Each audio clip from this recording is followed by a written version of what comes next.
Hello बच्चों, तो आज हम शुरू करते हैं कक्षा 8 का आपका चौथा चैप्टर, जिसका नाम है पदार्थ, धातु और अधातु।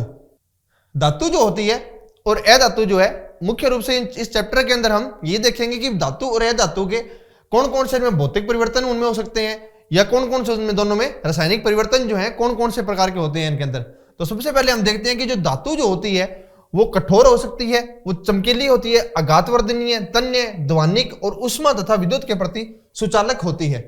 इन शब्दों का एक एक करके इन सबका मतलब देखेंगे हम।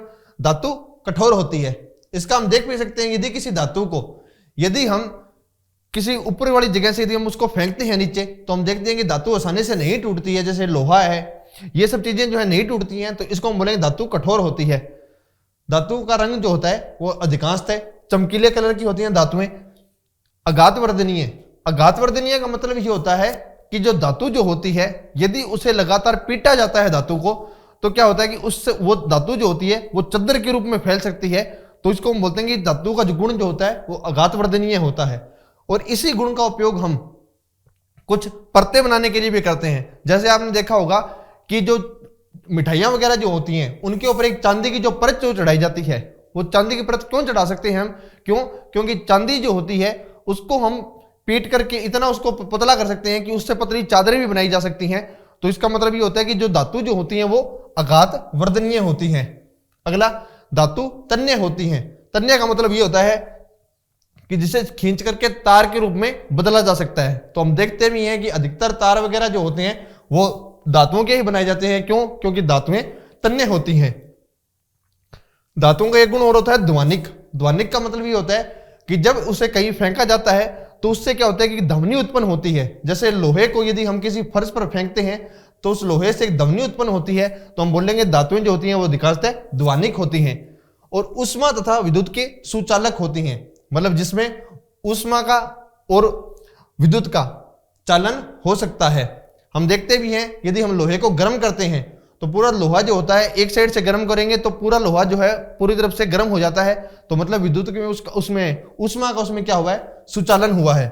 इसी प्रकार से विद्युत का भी उसमें क्या हो सकता है? सुचालन होता है धातुओं के अंदर। धातुओं के उदाहरण कौन कौन से होते हैं? आयरन है, जिसको हम देसी भाषा में लोहा कहते हैं, कॉपर है, एल्यूमिनियम है, कैल्शियम है, मैग्नीशियम है, ये सभी धातुओं के उदाहरण हैं।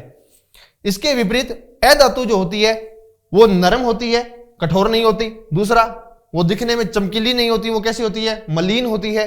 तीसरा, धातुएं जिस प्रकार से ध्वनिक थी और अधातुएं अध्वनिक होती हैं, मतलब किसी प्रकार का शोर उत्पन्न नहीं करती, और ऊष्मा और विद्युत के प्रति कुचालक होती हैं।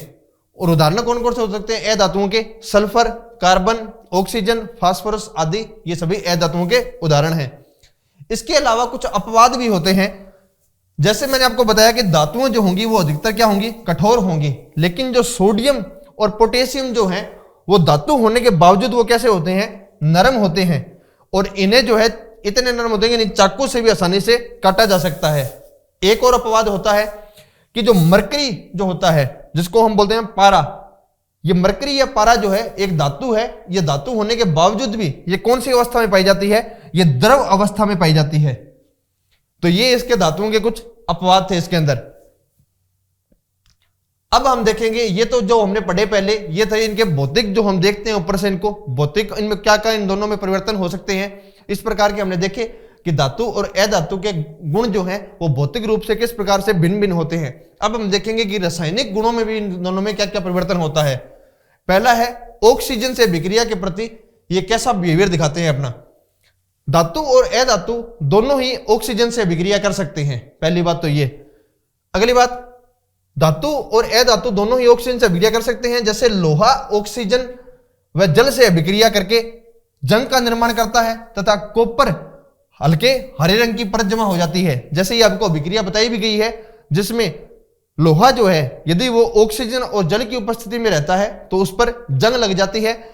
और जो कॉपर जो होता है वो यदि ऑक्सीजन और जल की साथ अभिक्रिया जब करता है तो इससे इसका रंग जो है वो हरा हो जाता है। हरा रंग होने का कारण ही होता है इसके अंदर कॉपर हाइड्रोक्साइड और कॉपर कार्बोनेट का निर्माण हो जाता है, जिसके कारण इसका रंग हरा हो सकता है। तो ये हमने देखा कि धातु जो है उसने ऑक्सीजन से अभिक्रिया की है, उसी प्रकार से ए धातु भी ऑक्सीजन से अभिक्रिया कर सकती है। जैसे मैं आपको पता है कि फेमस ए धातु है कार्बन, तो कार्बन जो है वो ऑक्सीजन के साथ अभिक्रिया करके कार्बन डाइऑक्साइड गैस बनाती है। तो इसी प्रकार से क्या होता है कि धातु और ए धातु दोनों ऑक्सीजन से अभिक्रिया कर सकते हैं। लेकिन फर्क कहां आता है? फर्क यहां आता है कि जो धातु का जो ऑक्साइड जो होगा, मतलब धातु ने जो ऑक्सीजन से अभिक्रिया करने के बाद में जो उत्पाद बना है उसकी प्रकृति जो होती है वो होती है अम्लीय, क्षारीय। धातु का ऑक्साइड जो होगा उसकी प्रकृति क्या होगी? क्षारीय। और ए धातु का ऑक्साइड जो होगा उसकी प्रकृति क्या होगी? अम्लीय। तो ये इनमें फर्क होता है कि धातु और ए धातु दोनों अभिक्रिया कर सकते हैं ऑक्सीजन के साथ, लेकिन धातु का बना हुआ ऑक्साइड जो होगा वो होगा क्षारीय और ए धातु का बना हुआ ऑक्साइड जो होगा वो क्या होगा? अम्लीय। और एक अम्लीय और क्षारीय का कैसे आपको पता लगेगा कि ये चीज अम्लीय है और ये क्षारीय है? इसके लिए हम लिटमस पत्थर का जो है वो टेस्ट करते हैं। जो लिटमस पत्थर क्या होता है कि जो क्या अम्ल वो होगा जो लिटमस पत्थर को क्या कर देगा? नीले से लाल कर देता है। वो लिटमस पत्थर, जो लिटमस पत्थर नीले से लाल हो जाएगा वो होता है अम्लीय, और जो लाल से नीला जो हो जाता है वो होता है क्षारीय। तो इस प्रकार से अम्ल और क्षारीय प्रकृति का पता लगाने के लिए हम कौन सा टेस्ट करेंगे? लिटमस पत्थर टेस्ट। ये पहले हमने पढ़ा जो वो था वायु से किस प्रकार से या ऑक्सीजन से किस प्रकार से इनकी अभिक्रिया होती है। अब हम देखेंगे जल से अभिक्रिया। जल से अभिक्रिया जो होती है, कुछ धातु तो ऐसी होती हैं जो जल से बहुत ज्यादा अभिक्रिया करती हैं और कुछ धातु ऐसी होती हैं जो जल से थोड़ी कम अभिक्रिया करती हैं, लेकिन जल से अभिक्रिया कर सकती हैं धातुएं। लेकिन ए धातु जो होती हैं उनके बहुत कम चांस होते हैं या बिल्कुल ना के बराबर होती है कि ए धातु जल से अभिक्रिया लगभग नहीं करती है, लेकिन धातु जो है वो जल से अभिक्रिया कर सकती है। और कुछ धातुएं तो ऐसी होती हैं जो जल के प्रति बहुत ज्यादा सेंसिटिव होती हैं, जैसे सोडियम। सोडियम को यदि जल में गिरा जाता है तो वो तुरंत पता है आपको आग पकड़ लेता है। तो इस प्रकार से जो है धातु जो है वो क्या कर सकती है? वो जल के साथ बहुत ज्यादा अभिक्रियाशील हो सकती है। धातु कुछ एक ऐसी भी है जो ज्यादा जल के साथ अभिक्रिया नहीं करेंगे, जैसे आयरन। आयरन जो है बहुत ज्यादा जल के साथ अभिक्रिया नहीं करता है, लेकिन लंबे समय तक यदि जल के संपर्क में रखा जाए तो आपको पता है कि आयरन के अंदर जंग लग सकता है। तो इस प्रकार से आयरन भी अभिक्रिया कर सकता है। लेकिन ए धातु जो होती हैं वो जल से अभिक्रिया नहीं करती हैं। लेकिन ए धातु जो होती हैं वो वायु की उपस्थिति में बहुत ज्यादा सक्रिय रहती हैं।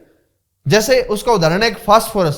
फास्फोरस को यदि हम खुली हवा में रख दें तो फास्फोरस में आग लग सकती है। इसीलिए फास्फोरस जो होता है उसको पानी या जल में उसको संग्रहित रखा जाता है। और सोडियम को हमने देखा कि सोडियम जो है वो ऐसी धातु है जो जल में बहुत ज्यादा अभिक्रिया कर लेगा। तो सोडियम जो है उसको हमेशा केरोसिन में रखते हैं और फास्फोरस जो है उसको हम जल में रखते हैं। अगला है अम्लों से किस प्रकार की अभिक्रिया होती है और क्षारों से अभिक्रिया।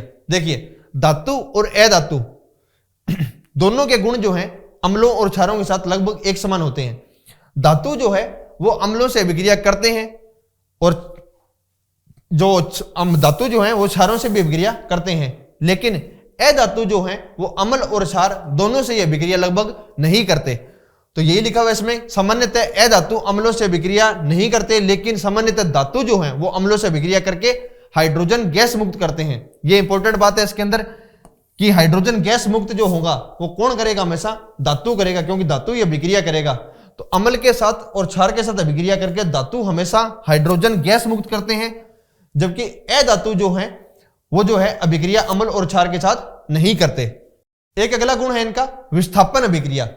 इसमें क्या होता है कि एक जिसकी अभिक्रियाशीलता जिस धातु की ज्यादा होती है वो कम अभिक्रियाशील धातु को विस्थापित कर सकता है, उसकी जगह आ सकता है। जिसकी अभिक्रियाशीलता ज्यादा होगी वो क्या करेगा? कम अभिक्रियाशील धातु को रिप्लेस कर देगा और उसकी जगह वो खुद आ जाएगा। तो इसके कुछ उदाहरण आपको दिए गए हैं इसके अंदर। जैसे लिखा हुआ है कि कॉपर सल्फेट जिसका रंग होता है नीला, यदि उसमें जिंक का टुकड़ा डाला जाता है, कॉपर सल्फेट जिसका रंग है नीला, जिसमें क्या करा जाएगा? जिंक का टुकड़ा यदि उसमें डाला जाएगा तो इससे क्या बन जाता है? इससे ये कॉपर को यहां से हटा देता है और जिंक इसकी जगह आ जाता है, तो बन जाएगा ZnSO4 प्लस कॉपर जो है वो अलग हो जाता है और इस कॉपर का रंग होता है लाल। तो पहले जो नीले रंग का जो विलयन जो था वो अब कैसे बन जाता है? कॉपर लाल रंग का जो होगा वो नीचे बैठ जाएगा। क्यों? क्योंकि यहां पे जो जिंक जो था वो कॉपर से ज्यादा अभिक्रियाशील था, इसलिए जिंक ने कॉपर को यहां से विस्थापित कर दिया और ZnSO4 बनाया और कॉपर को अलग कर दिया।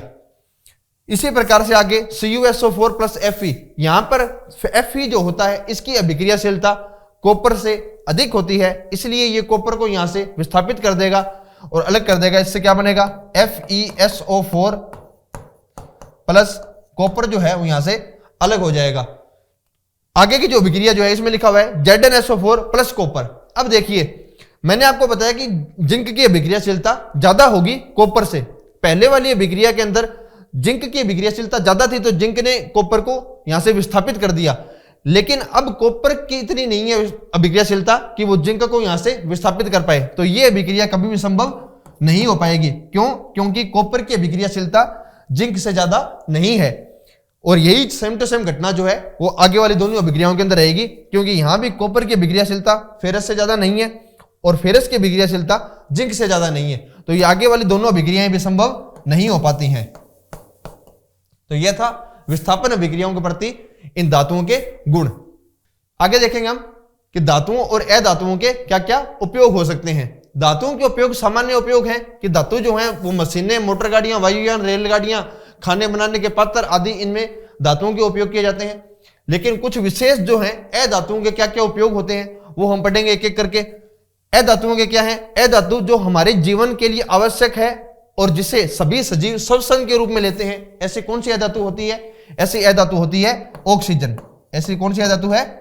ऑक्सीजन, कि जो हम श्वसन के रूप में लेते हैं और हमारे जीवन के लिए आवश्यक है। अधातु जिनका उपयोग उर्वरकों में पौधों की वृद्धि के लिए किया जाता है, ऐसी कौन सी अधातु होती है? जो हमने पहले वाले जो चैप्टर था, चैप्टर नंबर 3, उसमें हमने देखा भी था कि नाइट्रोजन जो होती है वो पौधों के लिए बहुत ज्यादा आवश्यक होती है। तो यही बात है कि अधातु जिनका उपयोग उर्वरकों में पौधों की वृद्धि के रूप में किया जाता है, तो वो होती है कौन सी? नाइट्रोजन।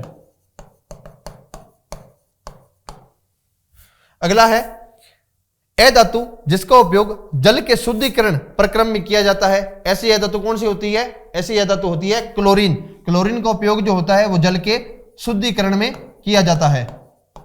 अगला दे रखा है अधातु जिसका बैंगनी रंग का विलयन एंटीबायोटिक के रूप में घावों पर लगाने के लिए किया जाता है, तो ऐसी अधातु कौन सी होती है? ऐसी अधातु होती है आयोडाइड। और एक है कि पटाखों में प्रयुक्त होने वाली अधातु कौन सी होती है? तो पटाखों में प्रयुक्त होने वाली मुख्य रूप से अधातु जो होती है वो होती है सल्फर। कौन सी अधातु होती है? वो सल्फर। तो इस प्रकार से हमने धातु और अधातु के विभिन्न प्रकार के उपयोग देखे हैं। इससे पहले जो भी हमने देखे हैं उसके रासायनिक गुण, उनको एक बार मैं आपको पुनः बोल देता हूं कौन कौन से रासायनिक गुण हमारे थे। सबसे पहले हमने देखा था कि ऑक्सीजन के साथ किस प्रकार से अभिक्रिया होती है। तो ऑक्सीजन में मैंने आपको बताया कि ऑक्सीजन से धातु और अधातु दोनों ही अभिक्रिया कर सकते हैं, लेकिन जो धातु के जो ऑक्साइड जो होंगे वो प्रकृति में क्षारीय होते हैं और ये जो अधातु के ऑक्साइड जो होते हैं वो प्रकृति में अम्लीय होते हैं। उसके बाद हमने देखा था कि जल से अभिक्रिया, जल से जो है वो धातु अभिक्रिया करते हैं, लेकिन अधातु जो है वो अभिक्रिया नहीं करते। और इसीलिए हमने देखा था कि फास्फोरस जो है उसको हम जल में ही संग्रहित रखते हैं, क्योंकि जल से वो किसी प्रकार की अभिक्रिया नहीं करते। उसके बाद हमने देखा था कि अम्ल और क्षार से किस प्रकार से अभिक्रिया करते हैं। तो अम्ल और क्षार में भी यही बात थी सेम, कि धातु जो है वो अम्ल और क्षार दोनों से अभिक्रिया कर सकते हैं और हाइड्रोजन गैस मुक्त करेंगे, लेकिन अधातु जो होंगे वो अम्ल और क्षार दोनों से अभिक्रिया नहीं करेंगे। और लास्ट हमने देखा था विस्थापन अभिक्रिया के बारे में। तो ये 5 हमने गुण पढ़े थे उसके रासायनिक गुणों के बारे में, और अंत में हमने पढ़ा धातु और अधातु के क्या क्या उपयोग हैं। तो ये था आपका चैप्टर जिसका नाम था पदार्थ, धातु और अधातु। तो अब मिलेंगे हम नेक्स्ट चैप्टर में। Thank you.